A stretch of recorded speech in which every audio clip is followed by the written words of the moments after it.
Mi corazón te canta, mi alma te anhela con todas mis fuerzas.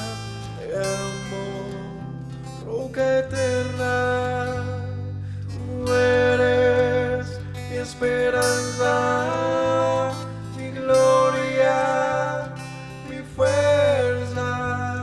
En valles de sombra te cuidas, eres lumbrera. Tú eres fiel, no me dejarás. De la muerte me levantarás. En tu palabra puedo confiar. Tú eres fiel, no me dejarás. De la muerte me levantarás.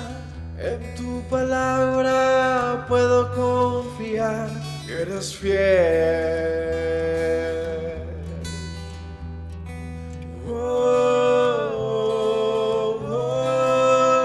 Mi corazón te canta, mi alma te anhela con todas mis fuerzas. Te amo, roca eterna, tú eres mi esperanza, mi gloria, mi fuerza. En valles de sombra te cuidas, eres lumbrera. Tú eres fiel, no me dejarás. De la muerte me levantarás. En tu palabra puedo confiar. Tú eres fiel, no me dejarás. De la muerte me levantarás. En tu palabra puedo confiar. Eres fiel, eres fiel. Tú eres fiel, no me dejarás. De la muerte me levantarás. En tu palabra puedo confiar. Tú eres fiel, no.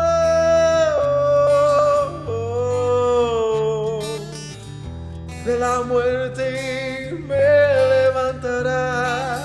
En tu palabra puedo confiar. Tú no.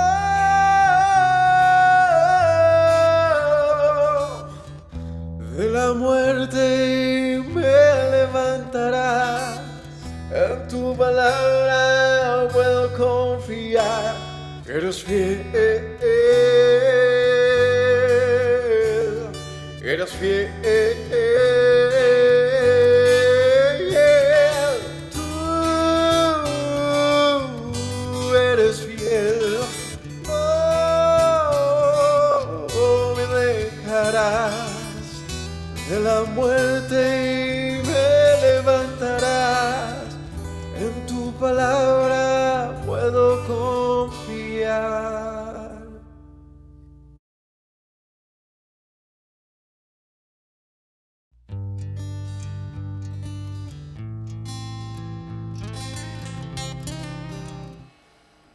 Bendición para todos mis hermanos, el Señor los bendiga y bienvenidos a un estudio más de las Sagradas Escrituras, continuando con el libro de 2 de Corintios, capítulo 3. Título de esta prédica que tiene la Biblia que vamos a consultar, la Reina Valera, dice ministros de un nuevo pacto, del nuevo pacto.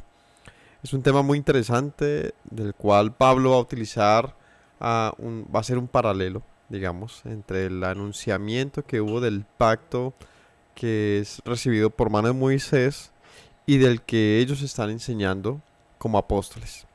Entonces vamos a ver qué tiene que decir Pablo en este capítulo. Es la continuación de lo que va en los capítulos anteriores de este libro. De hecho, es un libro que está muy, digamos, muy derecho en su tesis, casi que no tiene cortes este libro, el capítulo 2, el tomo 2 de Corintios. Así que es importante, para entender bien lo que quiere decir el apóstol, pues leerlo por completo. Vamos a orar y empezamos con nuestra enseñanza. Padre Celestial, te agradezco por la honra que me das de poder compartir tu palabra, Señor. Que esta palabra que anunciamos llegue al corazón de todos los oyentes y transforme, Señor, sus vidas para tu gloria, Señor, y para salvación de los que te invocan. Te doy gracias en este día porque eres bueno con todos nosotros. Amén.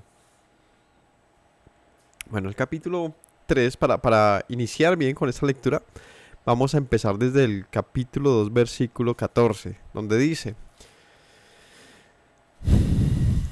allí: Mas a Dios gracias, el cual nos lleva siempre en triunfo en el Mesías.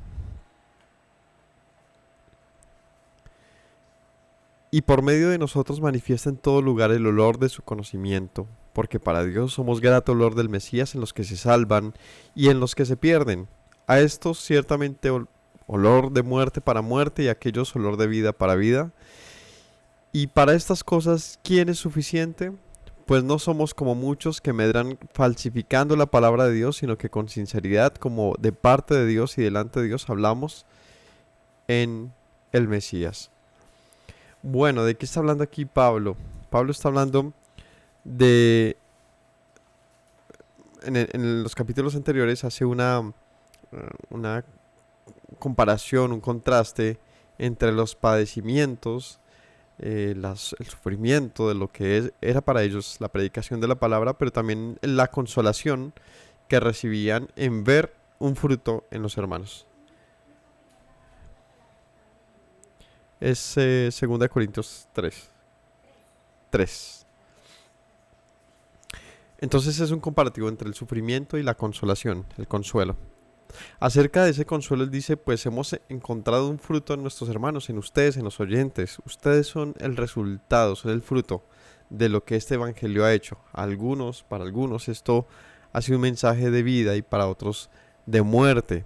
Y va a empezar a hablar de este comparativo de un mensaje de vida y uno de muerte, que es como que en lo que se va a enfocar en este capítulo 3. Y por eso él dice, este anuncio que hemos dado, que ha traído vida en ustedes, es el resultado y es olor grato delante de Dios, porque ha traído salvación. Es digamos, el resultado de esto es positivo y es grato delante de Dios, así que en eso nos gloriamos, en eso está nuestra consolación, es lo que dice el apóstol.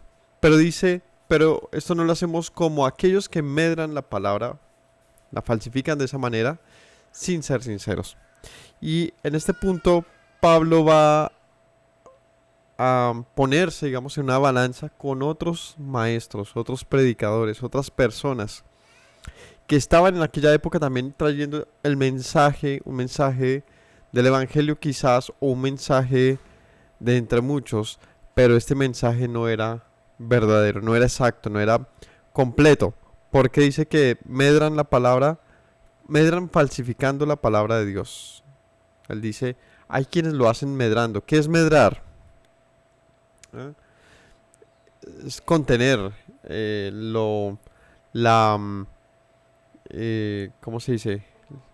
La filtran, la reducen, no la dan como debe ser. Falsifican la palabra, la tuercen, en otras palabras. Y por lo tanto, dice Pablo, pues estamos en la misma balanza, pero vamos a ser pesados. ¿Y qué de nosotros? Con sinceridad de parte de Dios hablamos. con sinceridad, sin medrar la palabra. Así que él se va a poner en un comparativo diciendo, pues, ¿qué de los maestros y de todos los predicadores? Pues que tienen que hacerlo con sinceridad, hablando de parte de Dios, la plenitud del mensaje, sin medrarlo, sin falsificarlo. Ahora, en ese punto es donde arranca el capítulo 3, diciendo, comenzamos otra vez a recomendarnos a nosotros mismos, y él dice, ¿será que se trata de que nosotros tenemos que empezar a recomendar nuestra predicación por encima de los demás predicadores? ¿O tenemos necesidad, como algunos, de cartas de recomendación para vosotros o de recomendación de vosotros? ¿Será que nosotros necesitamos que alguien nos recomiende o que ustedes nos recomienden para los demás? Pablo está diciendo, hay quienes se mueven así, por recomendación, porque son movidos por diferentes, digamos que, círculos, porque tienen palanca, como decimos aquí en Colombia, porque son movidos porque otros los impulsan y los mueven. Él dice, ¿será que nosotros necesitamos de estas recomendaciones y tenemos que empezar a recomendarnos delante de ustedes? ¿O qué es lo que impulsa entonces el evangelio que nosotros predicamos? Y es que si le ponemos el sentido que esto merece, en lo que ellos estaban ejecutando como una obra, pues es que eso no es fácil, eso no es así porque sí, ¿no? Si uno quiere, por ejemplo, nosotros con este canal de La Verdadera Libre ya llevamos varios añitos y no ha sido nada fácil aumentar en vistas, en visualizaciones, ¿no? De los videos, en el alcance, suscripciones. No ha sido fácil subir. ¿Qué sería necesario para que esto suba? Pues lo que muchos hacen, ¿no? Invierten en pauta, hacen algunas alianzas con otros canales, con algunas iglesias, y es uno de los caminos, ¿no? Y empiezan a impulsar, digamos, el aumento de seguidores. Pablo está diciendo, ¿será que nosotros necesitamos de eso? ¿Necesitamos recomendarnos con cartas? ¿Qué es entonces cómo se movían los apóstoles? Pues vamos a ver cómo se movían, porque no usaban de ningún tipo de estrategia de marketing de la que usualmente se utilizaba, de ningún tipo de estrategia de impacto que se utilizaba. Ellos tenían un método diferente que el Señor les dio y que vamos a ver cómo lo expresa Él. ¿Será que nosotros necesitamos cartas de recomendación? 2. Nuestras cartas son ustedes, escritas en nuestros corazones, conocidas y leídas por todos los hombres, siendo manifiesto que son carta del Mesías, expedida por nosotros, escrita no con tinta, sino con el Espíritu del Dios vivo, no en tablas de piedra, sino en tablas de carne del corazón. Pablo dice, pues ¿para qué necesitamos de cartas de recomendación o que alguien tenga que empezar a hacernos pues la publicidad para llegar a otros en relación a los que sí lo hacen, a los que sí son movidos por cartas o por grupos o por denominaciones que los impulsan? Nosotros no lo hemos hecho así. ¿Cuál ha sido nuestra carta de recomendación? Dice Pablo, han sido ustedes. Y se refiere a la comunidad. Una comunidad que había transformado su forma de vida, donde se hacía evidente que el mensaje dado por los apóstoles era transformador, era evidente, era renovador. Así que dice, pues ustedes son nuestra carta, escrita por Dios, pero expedida por nosotros. Nosotros hemos hecho el trabajo con ustedes, así que cuando ustedes están en el mundo y el mundo los ve, ustedes son el resultado de la obra que Dios hace en ustedes por nuestra mano. Es decir, no necesitamos de cartas, necesitamos que el mundo los vea a ustedes para que se enteren del cambio, para que el mundo vea su nuevo obrar, la forma de comportarse de ustedes. Así que el testimonio de la gente, de la congregación de Corinto, debía ser suficiente más allá de las recomendaciones, porque las recomendaciones son importantes. No es esto no se trata de desacreditar la manera en que se impulsa un ministerio, sino que Pablo está diciendo en la manera en que ellos lo hacían, guiados por el Espíritu del Señor e impulsados por Dios mismo, diciendo, pues nosotros sí nos necesitamos de un impulso humano, no necesitamos de ningún tipo de impulso, porque el mandato de Yeshua, de Jesús, cuando los envió, era suficiente. Él les respaldaba en absolutamente todo. Así que él dice, pues ustedes son la evidencia de que el Señor nos acompaña. Ustedes son la evidencia de que el Señor es el que está abriendo los caminos. Así que el Espíritu de Dios obrando en ustedes, en sus corazones y no en tablas de piedra, es la evidencia. ¿Y qué quiere decir esto de son carta escrita con el Espíritu de Dios y no en tablas de piedra, sino en el corazón? Está diciendo que la conducta de los corintios había sido evidente para todos en un cambio que era más allá de la superficialidad y se había hecho un cambio del corazón. No era el punto de aprender nuevas leyes y nuevos hábitos de comportamiento de una manera religiosa o doctrinal, sino de una transformación por medio del entendimiento de Dios, por el Espíritu. Así que era una transformación desde el corazón, dice Pablo, esa es nuestra evidencia. No han pasado a ser ahora un grupo de religiosos, a una nueva religión o a una nueva, digamos, comunidad meramente. Se trataba de que este grupo de personas habían venido a ser transformados por el Espíritu de Dios. Y esa evidencia, ¿quién la podría negar? Versículo 4, y tal confianza tenemos mediante el Mesías para con Dios, no que seamos competentes por nosotros mismos para pensar algo como de nosotros mismos, sino que nuestra competencia proviene de Dios. Él dice, y este logro, esta competencia que nosotros hemos logrado en ustedes, tranquilos, no es que nosotros seamos los mejores, es que Dios ha hecho esto. Pablo exalta la providencia del Altísimo en relación a la obra que se estaba logrando en medio de los gentiles, de los corintios, de los judíos incluso, y del mundo. El impacto del Evangelio por medio del Espíritu del Señor en la obra de los apóstoles y de los predicadores de aquella época, en aquellos que lo hacían en verdad delante del Señor y en su mandato, era evidente. Se hacía evidente. Y ni siquiera mediante los milagros que también acontecían, sino mediante la transformación de la gente. Personas que habían llegado a conocer al Señor no mediante un estricto no mediante un estricto, digamos, conocer de una ley escrita que se volvía en un asunto de cumplirla en una obligatoriedad, sino mediante un conocer de Dios aquí, una ley de Dios escrita en el corazón, una manifestación que era mucho más honesta. Es como, por ejemplo, ir a presentar una tesis y cuando el profesor le dice, bueno, expóngala, usted saca su cuaderno, su libreta y empieza a leer. Esa es una opción, y empieza a leer hasta que quizás el maestro le diga, no, hágalo de memoria, ¿no? Y está el otro estudiante que va y desde que inicia no saca ningún apunte, sino que empieza a explicar su tesis o su exposición. Y llega el momento de las preguntas, y la gente hace preguntas difíciles, y el que tenía los apuntes muy regular responde algunas, queda en vacíos, y le toca al profesor ayudarle un poco.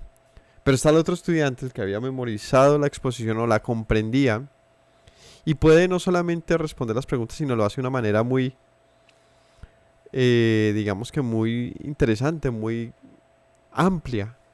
¿Qué podemos evidenciar en ambos estudiantes?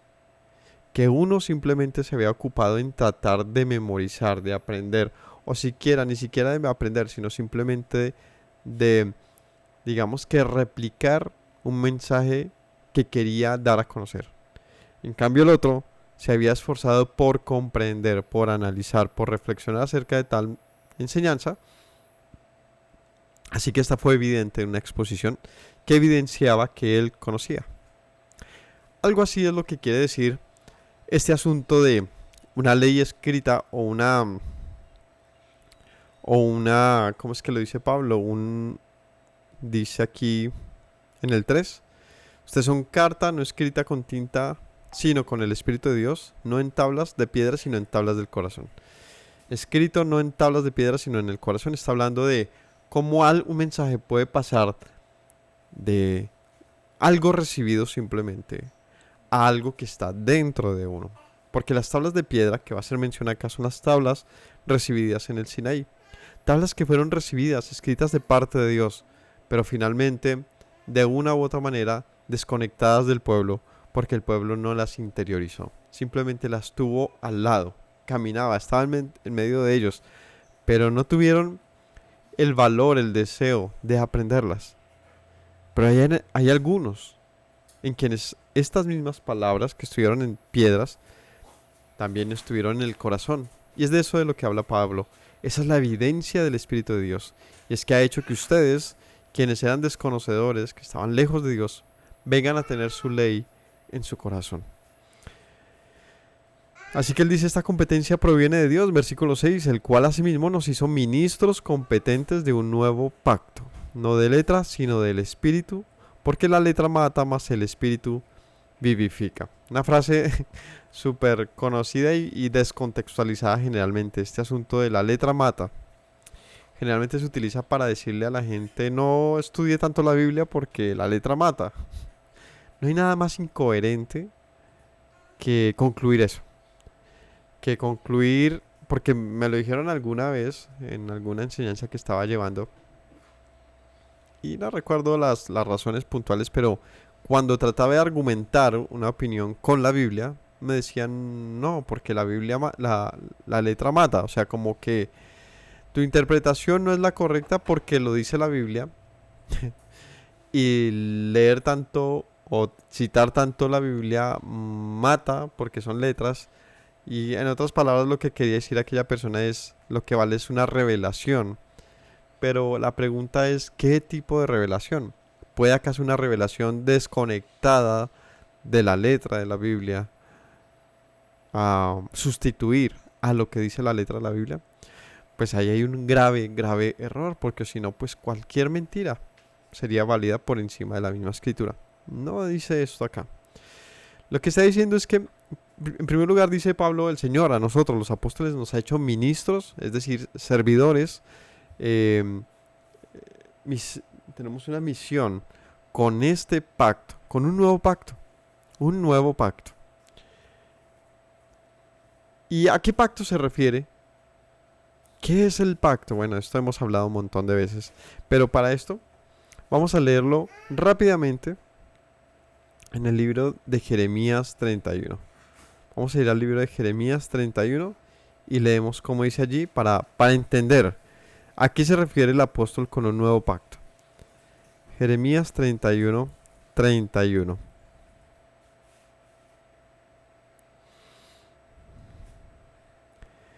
Es aquí que vienen días, dice el Señor, en los cuales haré un nuevo pacto. O sea, fue profetizado acerca de un Brit Hadashah, un nuevo pacto. Haré un nuevo pacto con la casa de Israel y con la casa de Judá. ¿Con quién se haría el pacto? Importante, cuando uno quiere interpretar, justamente vamos a entender ese texto, pues todo tiene que tener un sentido y tiene que leerse y nada se debe menospreciar. Porque si no, se hace una mala interpretación. Por lo tanto, como dijo ahorita Pablo, hay quienes falsifican la palabra medrándola. Medran falsificando la palabra de Dios. No podemos falsificar la palabra de Dios haciendo una falsa enseñanza, tergiversándola. Recordemos que esa fue la astucia de Satanás, engañar a los demás, desconectando la palabra de Dios de lo que quería decir. Y es más, sumando, restándole, cambiándola. No. Se tiene que leer simplemente. Si tan solamente fuésemos oidores que prestamos atención, seguramente muchas cuestiones de la escritura sí serían una revelación. Pero por la comprensión, por la manifestación del Espíritu del Señor, enseñándole las cosas, pero no menospreciándolas. Dice aquí, haré un nuevo pacto con la casa de Israel y con la casa de Judá. El primer punto de este nuevo pacto es que fue anunciado que se haría en un tiempo posterior, es decir, no ahí mismo, sino posteriormente, lo que hace entender por qué Pablo lo cita, ya que él es un tiempo muy posterior a Jeremías, unos 600 años más o menos después de Jeremías, 500, 600 años, y dice, ¿con quién se haría este nuevo pacto? Pues con los mismos que había es de alguna manera poderlo decir un viejo pacto o un pacto actual. Había un pacto actual, ¿con quién? Con Israel y con Judá. ¿Quiénes son Israel y Judá?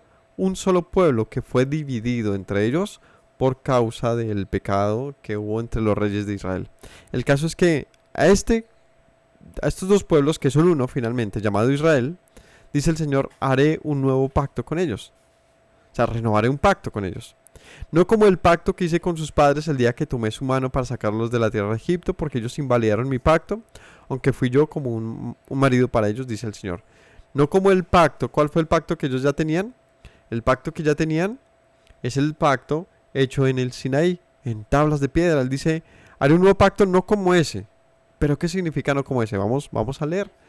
Dice que él sacó a este pueblo de Egipto, de su esclavitud, pero ellos en el desierto y en la tierra prometida, que dice, invalidaron mi pacto. ¿Cuál? El que hice con ellos en el desierto. Yo fui como un marido para ellos, es decir, yo fui fiel, les proveí de todo, les sustenté en medio del desierto y les cumplí mi parte del pacto. Pero este es el pacto 33 que haré con la casa de Israel después de aquellos días. Dice, entonces, ¿de qué va a tratar este nuevo pacto, esta renovación, este Brit Hadashah?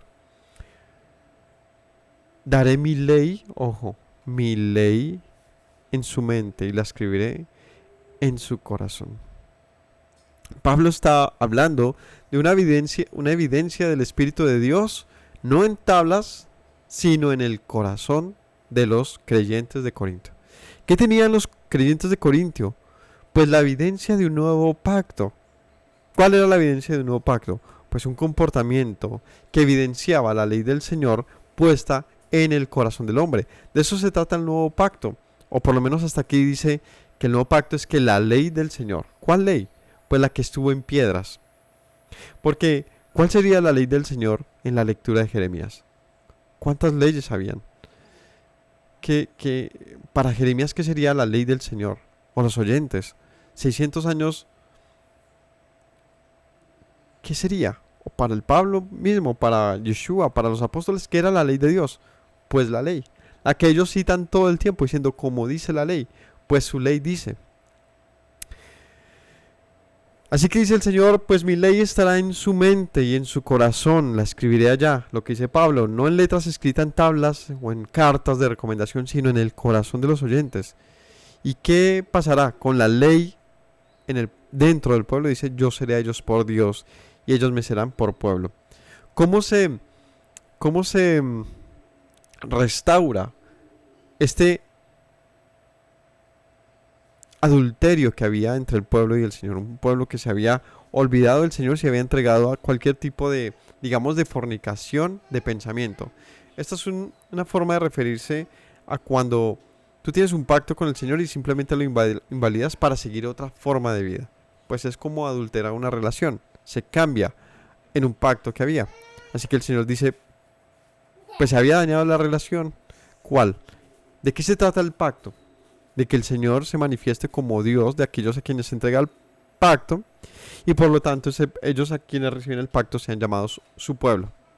El pacto de Dios con la humanidad, el pacto que se conoce como la ley de Dios, este pacto tiene como propósito manifestar, entre lo que estamos hablando, ¿no?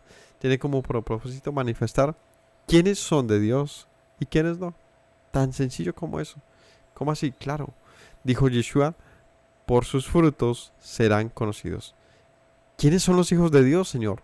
Por sus frutos los conocerán. ¿Cuál fruto? La ley de Dios en el obrar de la gente. Porque la ley del Señor no es letra que mata. La ley del Señor no es mandamiento de hombre. La ley del Señor no es un mandamiento humano, ni es algo que está para ser desechado. Lo que el Señor renueva no son las leyes. Lo que el Señor renueva es el depósito de las leyes. Fueron escritas en tablas ajenas al hombre, de tal manera que el hombre tenía que buscarlas, leerlas, aprenderlas, hacerlas. El Señor dice, no, las daré en sus propios corazones para que las hagan desde adentro, de una manera honesta, pura, sincera. Así que sea manifiesto que son mi pueblo y yo soy su Dios. 34, y no enseñará más ninguno a su prójimo, ninguno a su hermano, diciendo, conoce al Señor. Nadie tendrá que estar impulsando a que vamos al Sinaí o al templo para conocer a Dios. No, me conocerán. Desde el más pequeño hasta el más grande, dice el Señor, porque perdonaré la maldad de ellos y no me acordaré más de su pecado. La renovación del pacto incluye de una manera obligante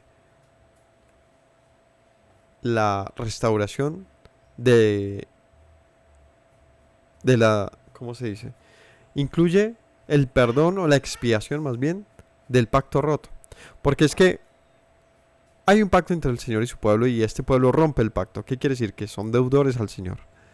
Así que el Señor dice, para que pueda haber un nuevo pacto, es necesario saldar la deuda del pacto previamente hecho. Así que el Señor dice, les perdonaré. ¿De qué?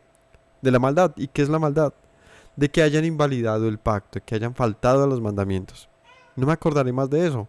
¿Con tal de qué? Pues de que ahora lo hagan, porque han entrado nuevamente en el pacto.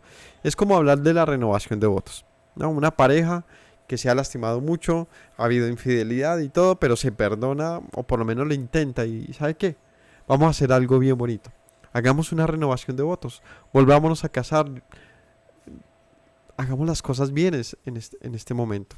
Es necesario que empecemos de nuevo. Digamos que dice eso esa pareja. ¿Qué sentido tiene, qué propósito tiene que una vez casados empiecen otra vez a tirarse sátiras sobre lo anterior? Una vez que se ha hecho una renovación de votos, el propósito es que pueda haber una expiación de culpas, un perdón profundo al entrar también en un nuevo voto, un nuevo pacto, donde todo entra en un nuevo rigor. Vuelve a empezar todo. Pero ojo, eso mismo quiere decir que no se puede volver a faltar, porque hay un nuevo pacto que manifiesta nuevamente las consecuencias. Lo que pasa es que ya se ha reseteado, ha habido un perdón, una nueva oportunidad. ¿Cuál es la nueva oportunidad que hay aquí? Pues que se ha conocido las consecuencias del anterior. Un hogar que ha vivido toda la devastación de lo que trae, por ejemplo, el adulterio, las fornicaciones, el maltrato, es evidente de que eso trae mucho tristeza y mucho dolor. Si esa pareja se da la oportunidad de volver a empezar, si da ese paso, de verdad que tienen que hacerlo con tal sabiduría que no llegue a ser en vano ese nuevo pacto, sino que por el contrario, sane, prometa un mejor presente para esa pareja. 35. Así ha dicho Yahweh, que da el sol para la luz del día, las leyes de la luna, la de las estrellas para la luz de la noche, que parte el mar y braman sus ondas. Yahweh de los ejércitos es su nombre. Si faltaren estas leyes delante de mí, dice el Señor, también la descendencia de Israel faltará para no ser nación delante de mí eternamente. Así que dice el Señor, si yo no me acuerdo más de este pueblo, Israel, con quien hago un nuevo pacto, es porque mis leyes también fueron invalidadas. Así que para aquellos que dicen que la ley del Señor está invalidada o es cosa de un antiguo pacto o ya no está en vigor, en funcionamiento, pues es decirle al Señor que ha fallado no solamente en sus palabras como leyes, sino que también ha mentido a su pueblo, a quien le juró que sería eternamente suyo. Al contrario, el Señor dice, así como permanecen las leyes de los astros, de los cielos, del universo, también si estas leyes dejan de faltar delante de mí, este pueblo dejará de ser nación.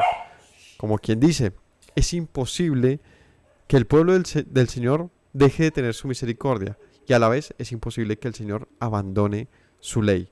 ¿Por qué? Pues es que, como siempre lo explico, no es porque Él pueda o no pueda, es que se trata que es su constitución, es su forma. Es como hablar de que este universo, ¿y qué tal qué pasa si quitamos la ley de gravedad? Pues tan sencillo que nada de lo que es volverá a ser como es. Sencillamente no sé qué pasaría, pero habría un caos tal o una transformación tal que nada sería como es. Es indispensable entonces que las leyes que giran en torno, no sé, en este ejemplo, a la gravedad, pues que sigan ejerciendo. De lo contrario, pues todo saldría de su cauce. Así que el Señor no puede faltar a sus leyes sencillamente porque son su naturaleza. De estas leyes Él nos ha manifestado su conocimiento. Pues acabamos de leer que así es como el pueblo diría, le conozco. Le conozco. ¿Cómo conoces al Señor? Porque su ley habla de Él. ¿Cómo conocemos los principios de moralidad, de justicia, de integridad? Su ley los manifiesta. Así que Pablo dice, ¿cuáles son las cartas que hablan de nosotros como ministros de un nuevo pacto, ustedes, dice Pablo, ustedes los oyentes, porque han evidenciado que no se requiere de una ley escrita meramente o en tablas de piedra, y en ese caso no está diciendo que no se necesite leer o tener copias de la ley, está diciendo que que no es aquellos que se exculpan o aquellos que se, digamos que se ciñen a una lectura, a un aprendizaje, a una religión basado en letras, sino aquellos que viven, porque esa es la gran diferencia, aquellos que viven aquella letra que han aprendido. Es decir, es evidente que está escrita en su corazón. Así que dice aquí en el 6, volviendo a 2 Corintios 3, el Señor nos hizo ministros competentes de un nuevo pacto, no de letras, sino de espíritu. Y aquí empieza a hacer un comparativo entre él y Moisés. Moisés fue entonces un ministro de ¿qué? De letra, en ese orden de ideas, ¿no? Es decir, hay dos formas de haber manifestado el pacto. Uno con letras, es decir, aquí está la ley, conózcanla. Y hay otra, que mi espíritu, diría el Señor, esté dentro de ti y te manifieste mi ley. ¿Cuál es la gran diferencia? Se las dije. Alguien que conoce algo o alguien que simplemente lo lee. Es abismal la diferencia, ¿no? Tú sabes, ¿no? Cuando llevas a revisar, no sé, un equipo eléctrico donde el electricista, tú esperas que si le haces una pregunta, él sepa responderla de inmediato, ¿no? Oye, ¿por qué será que huele a quemado? Pum, pum, te va a responder de una vez, sin titubear. ¿Por qué? Porque lo conoce. Pero ¿qué pasa si lo llevas al electricista y le dices, venga, ¿qué pasa que se me apagó? Y él te dice, espera un momentico y busco en Google. O busco en su libro, enciclopedia de electricista. ¿Tú qué pensarías? Como que mejor lo llevo a otro lugar. De pronto no me la deja tan bien, ¿no? Es eso a lo que me refiero, o a lo que se refiere Pablo con la ley, con algo escrito en tablas de piedra o en el corazón. ¿Hasta cuándo algo ajeno, algo que está separado de mí, en qué momento me va a poder hacer transformar? Quizás siga estando siempre ajeno. Por eso en la Escritura encontramos un pueblo siempre alejado del Señor. Porque no se permitió, o muy pocos lo hicieron, se permitieron vivir la ley del Señor desde su corazón. Así que el Señor dice, lo prometo, lo juro, habrá un nuevo pacto donde mi ley ya no estará más fuera de ustedes, sino dentro. 7. 6. Nos hizo ministros competentes de un nuevo pacto, no de letras, sino del Espíritu, porque la letra mata, mas el Espíritu vivifica. ¿Y qué es esto de que la letra mata? ¿Qué se refiere? Bueno, lo que pasa es que la letra de la ley dice que si tú violas la ley, pues estás condenado a muerte. Así que la letra mata cuando no entra a tu corazón. Es decir, si tú incumples la ley, pues la letra te dice vas a morir. Así que Pablo está diciendo, si tú no interiorizas la ley del Señor, pues la ley que está escrita en letra te va a matar. Porque la letra mata, no, porque el Señor lo dijo. Mas el Espíritu vivifica. Pero cuando esa letra ya no se queda en letras, sino se convierte en una escritura en tu corazón, pues ya no te mata, sino que te vivifica, porque esa misma ley escrita te dice que cuando obedeces los mandamientos del Señor, vivirás por ellos. 7. Si el ministerio de muerte grabado con letras en piedras fue con gloria, tanto que los hijos de Israel no pudieron fijar la vista en el rostro de Moisés a causa de la gloria de su rostro, la cual había de perecer, ¿cómo no serán más bien con gloria el ministerio del Espíritu? Dice Pablo. Y si esto que pasó, que fue escrito en tablas de piedra mediante un hombre, mediante Moisés, y fue manifiesto al pueblo gloriosamente en el Sinaí, tuvo toda esa gloria y ese esplendor, a pesar de que no entró en el corazón de ellos, ¿cuánta más gloria no creen que tiene que el Espíritu del Señor sea manifestado a ustedes, gentiles, corintios? ¿Eso no tiene gloria? Claro que tiene tantísima gloria. Es evidente, Pablo está comparando y está diciendo, no podemos menospreciar lo que está pasando entre ustedes. ¿Qué comparación hay entre esto que les estoy diciendo y las cartas de recomendación que puedan mandar unas a otras personas? Pablo está diciendo algo muy importante. Y está diciendo, si ustedes esperan cartas de recomendación acerca de nosotros, pues se van a quedar ahí. Porque lo que nosotros les ofrecemos no son cartas de recomendación, sino evidencias de lo que la ley del Señor y los profetas anunciaron se hizo. Y es que su ley estaría manifiesta en el corazón. Así que él dice, ustedes son nuestras cartas. Moisés no logró esto. Y es verdad. Moisés apenas manifestó la ley y la escribió. Pero el Señor dice, mi pueblo me desconoció. No hizo un pacto conmigo, pero nunca leyó el pacto. Simplemente siguió en sus andanzas de miedo, insípidamente. Y yo cumplí mi parte, dice el Señor. Así que voy a hacer un nuevo pacto por amor a mi pueblo, por los juramentos que hice a Abraham, Isaac y Jacob, por su misericordia. El Señor dice, pues abrí un nuevo pacto donde Él pondría su espíritu en el corazón del hombre para que haga entonces aquello que le trae vida o muerte.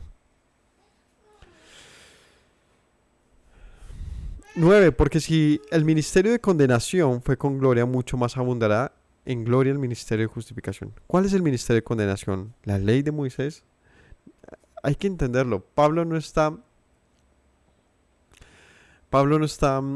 estigmatizando la ley. De ninguna manera se trata de eso. Pablo está diciendo que lo que pasó desde el momento en que Moisés manifestó la ley del Señor, la manera en que el pueblo se comportó de acuerdo a esta ley, lo único que trajo fue, ¿qué trajo? Condenación. La nación casi se extingue varias veces. Pasó muchas guerras, pasó tantas dificultades donde el Señor manifestó su molestia contra la nación que fue de condenación. Y eso que aquí, para la época en que Pablo está escribiendo, faltaría una de las más importantes y casi que de las más trágicas de la historia, y es la destrucción del segundo templo. Y cuando el pueblo se va lejos, ahí sí, a rodar por el mundo. Así que él dice, pues esta ley es de condenación. Pero ¿qué es la condenación de la ley? Pues la infracción de la ley. Un pueblo que no conoce su ley, pues siempre va a andar en una rebelión que le va a traer tantos males, que Pablo dice, acérquese al Espíritu de Dios para que ponga esto en su corazón y entonces usted pueda obrar. Alguna vez alguien que me preguntaba acerca de la ley, me decía, o sea que esto es un copia y pegue nomás. O sea que el nuevo pacto simplemente es que Dios copió su ley que tenía en tablas de piedra, las puso en el corazón del hombre. Y decía, yo no puedo creer eso, no creo que se trate de eso. La verdad es que la Escritura lo manifiesta así. No hay que asustarse, porque si no, más bien hay que pensar, ¿y por qué Dios tendría, primero, dos leyes? Segundo, ¿por qué se retraería? ¿Será que se equivoca? ¿Será que ha manifestado error de parte de Él que luego culpa al humano por no cumplir? No, de ninguna manera. Él se mantiene en sus dichos. Lo que nos ha enseñado es que nosotros, a menos de que no interioricemos voluntariamente y con su ayuda sus leyes, pereceremos. ¿Por qué? Porque somos egoístas. Porque fácilmente nos olvidamos del bien. Porque como humanos es evidente en todo lugar de la tierra que lo que nos impulsa es más la codicia, el bien propio, lo banal. Es eso lo que nos impulsa a hacer los movimientos diarios, más que lo que el Señor promete, que más allá de la eternidad es el vivir bien hoy. Tan sencillo como eso, tan importante como eso. Pero no hay quien crea, no hay quien escuche el anuncio, y todos, como dice la Escritura, se han embotado. Nadie quiere conocer al Señor. Así que él dice el Señor, pues pondré mi espíritu para que me conozcan. Y esto no es glorioso, claro que lo es. Por eso Pablo dice, esta gloria, ¿quién no la quita? Pues yo soy un ministro de ese pacto, de lo que se prometió en las Escrituras que acontecería. 10. Porque aún lo que fue glorioso no es glorioso en este respecto en comparación con la gloria más inminente. Porque si lo que perece tuvo gloria, mucho más glorioso será lo que permanece. Dice, si ese pacto escrito en tablas pereció, mucho más glorioso será lo que permanece.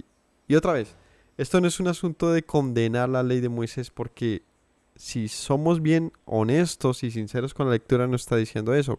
Si ponemos atención a todo lo que les he dicho, la lectura de Jeremías no dice eso. Nunca fue abolida la ley, jamás.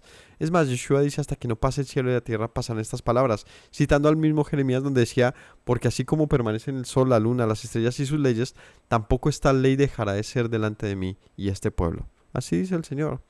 Así que, ¿qué es lo que ha cambiado en estos dos pactos?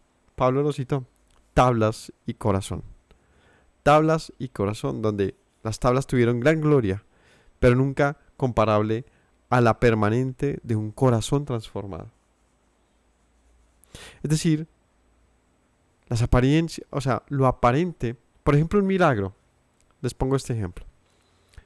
¿No fue glorioso el milagro de levantar a un muerto? Yo creo que eso es impactantísimo. Sanar a un ciego, impresionante. La transfiguración, glorioso. Que el Señor, verlo ascender a los cielos, impresionantísimo. Pero eso, ¿qué valor tiene en relación a una persona que vivía en su maldad y ha sido transformado para el servicio del Señor de una manera honesta, cumpliendo su voluntad? Pues que lo uno carece de importancia delante del otro, porque lo otro simplemente es una eventualidad, digamos, de gloria. Pero lo realmente glorioso es la vida del Señor en la vida de una persona. Eso es glorioso porque es una vida que permanece. Es lo que está diciendo Pablo. Pues todo lo que pasó en el Sinaí es magnífico, pero lo que está pasando ahora, y no me refiero a los milagros, diría Pablo, sino a ustedes transformados, pues no tiene precedentes. Así que teniendo tal esperanza usamos de mucha franqueza, y no como Moisés, que tenía un velo sobre su rostro para que los hijos de Israel no fijaran la vista en el fin de aquello que había de ser abolido. Pero el entendimiento de ellos se embotó, porque hasta el día de hoy, cuando leen el antiguo pacto, les queda el mismo velo no descubierto, el cual por el Mesías es quitado. ¿Qué es lo que es quitado por el Mesías? ¿El velo o el antiguo pacto? El velo. Él está diciendo, ellos no podían ver a Moisés porque, bueno, lo que pasa en la historia es que Moisés, cuando bajaba del monte, resplandecía su rostro, pues había estado en la presencia del Señor. Así que usaba de un velo para que la gente no la adorara, no se fascinara con su presencia. Y Pablo utiliza esto como una referencia, como una alegoría para decir, pues así como él utilizaba un velo, muchos hoy en día siguen leyendo la ley sin entenderla, simplemente como letra muerta. Letra que mata. ¿Por qué que mata? Porque como no pueden entenderla, entonces no las pueden cumplir. Se ha convertido simplemente en un montón de leyes que no les dan vida porque no la pueden comprender, porque no es vida para ellos, así que les mata. Así que él dice, pero ese velo con el que se lee la ley por medio de Yeshua es quitado. ¿Para qué? Para que cuando tú la leas, pues la comprendas. Aún hasta el día de hoy, cuando se lee a Moisés, el velo está puesto sobre el corazón de ellos. Dice, aún hoy, después de tanto tiempo, leen a Moisés y solamente tienen como una escuela ahí, como una teología que no trasciende de las páginas al corazón de ellos. Pero cuando se conviertan al Señor, el velo se quitará, porque el Señor es el Espíritu, y donde está el Espíritu del Señor, allí hay libertad, dice Pablo. Pero cuando ellos realmente conozcan al Señor, pues ya no habrá más velo y podrán leer la ley, el antiguo pacto, la Torá. Cuando él se refiere al antiguo pacto, pues es lo que estamos hablando, ¿no? Es la necesidad de entender de una manifestación del pacto en el Sinaí y otra manifestación con el Espíritu Santo, con el Espíritu del Mesías, que dice, esta es la evidencia de la renovación del pacto. Así que Pablo está utilizando ese panorama doble para darnos a entender que aunque la ley permanece, porque es eterna, ¿dónde la quieres tener? ¿En una Biblia? ¿En un trozo de madera? ¿En una piedra? ¿O en el corazón? Porque si permanece fuera de ti, no sirve. Pero si está dentro de ti, es eternidad. Allí está la libertad. El día que el Señor se manifiesta en nuestras vidas, lo hará con su Espíritu, de tal manera que la ley brillará para nosotros y tendremos libertad, ¿no? Porque como dice el Salmo, ¿no? Dice el Salmo que si permanecemos en... ¿Cómo es? ¿Qué dice? Que la ley nos da libertad. ¿Cómo es que se me olvidó? Le iba a citar y me confundí. Bueno, ahorita busco el versículo, ayúdenme ahí, por favor. Se me acaba de olvidar. Donde dice que en la medida que nosotros conocemos su ley, tenemos libertad. ¿Y cómo es esto posible? Claro, pues ya no vas a permanecer en tu forma, digamos, viciada de vivir, porque ahora tienes la libertad de escoger. Es decir, el Señor ya te ha manifestado cómo salir de tu adulterio, pornografía, mentira, robo, homicidio, etcétera. cosas en las que la gente se va, el mundo se va diariamente. Así que el Señor te dice no, así no, sino que mi ley les mostrará el camino. ¿Cómo servimos al Señor? Pues como Él nos ha dicho, en las obras de antemano que Él ha preparado para ese servicio. Esa es la libertad para servirle. No, es en Salmo 119. Ah, ya me acordé. Conoceré eternamente y para siempre tu ley y andaré en libertad. ¿Sí? Guardaré tu ley eternamente y para siempre y andaré en libertad. Guardaré eternamente tu ley para siempre y andaré en libertad. Lo que dice este pasaje y es glorioso. La libertad que encontramos, la libertad que hay en el Mesías, la libertad que hay en Cristo es el poder servirle a Dios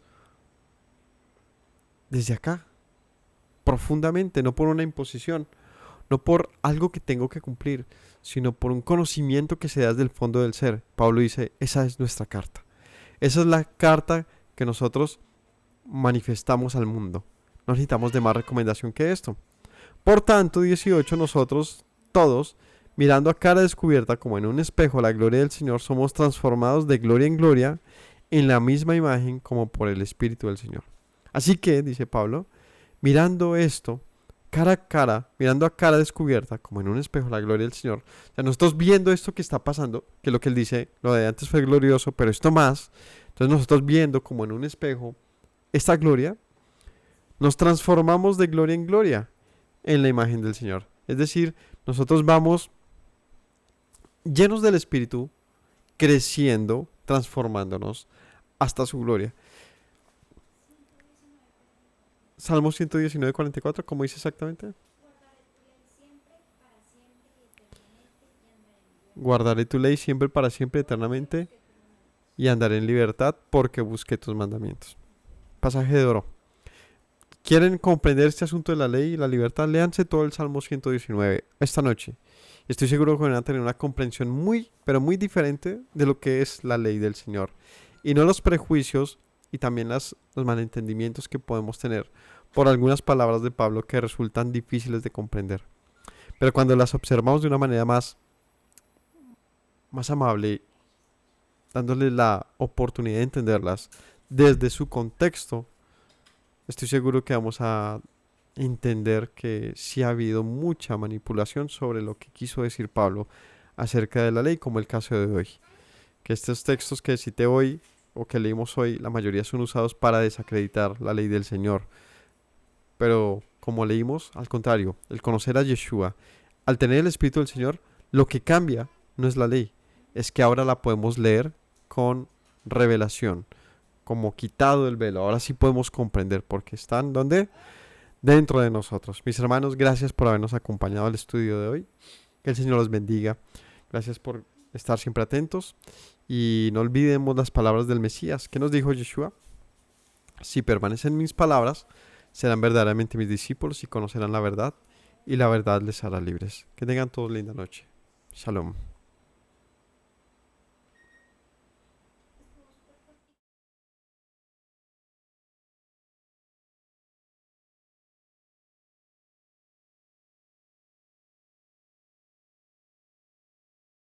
Me presento nuevamente, mi Rey, mi buen Señor.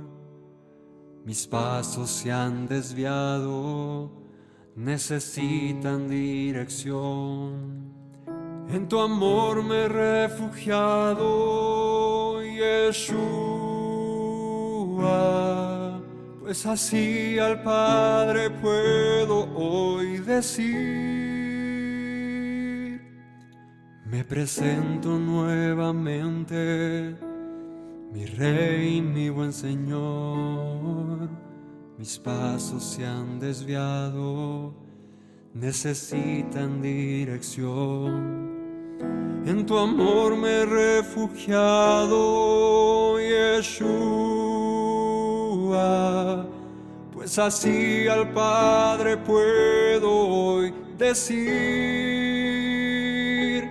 Abba, Padre, Baruch atah.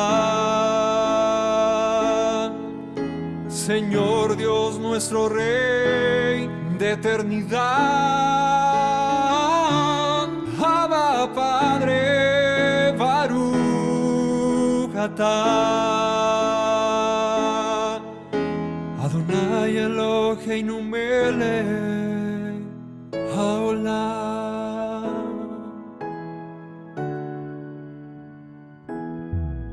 Me presento nuevamente, mi Rey, mi buen Señor. Mis pasos se han desviado, necesitan dirección. En tu amor me he refugiado, Yeshua. Pues así al Padre puedo hoy decir: me presento nuevamente, mi Rey, mi buen Señor. Mis pasos se han desviado, necesitan dirección. En tu amor me he refugiado, Yeshua. Pues así al Padre puedo hoy decir: Abba Padre, Baruch atah,